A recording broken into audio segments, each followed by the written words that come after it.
Hi everyone, आम्ही चाललो आहोत नाशिक येथील त्र्यंबकेश्वर मंदिरामध्ये. आम्हाला ही ट्रेन पोहोचवणार आहे 3 तासामध्ये नाशिक स्टेशनमध्ये. तर असं व्हायला होतं आणि आम्ही आता पोहोचलो आहोत नाशिकमध्ये. नाशिकवरून आम्ही चाललो आहोत बस स्टँडच्या जिथून बस जाते त्र्यंबकेश्वर मंदिरा साईडला.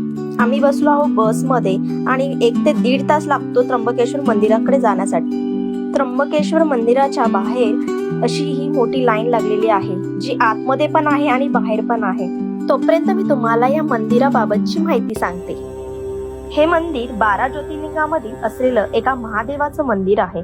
या मंदिराबाबत खासियत सांगायचे झाले तर हे मंदिर हे नानासाहेब पेशवे यांनी 1000 वर्षापूर्वी इसवी सन 1755 ते 1786 मध्ये बांधलेले हे पुराणिक काळातलं मंदिर आहे.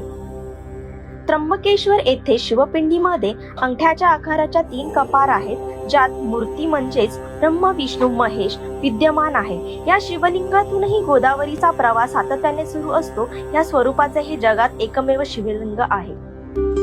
दर्शन खूप छान झालं. तिथून आम्ही त्र्यंबकेश्वर मंदिराच्या बाहेर आलो तेव्हा संध्याकाळची वेळ झाली होती. सुंदर क्लायमेट बघायला मिळालं आणि खूप सारे कलेक्शन्स होते तेही बघायला मिळाले. ते बघत आम्ही नाशिकवरून निघालो मुंबईला येण्यासाठी आणि खूप लेटही झाला होता.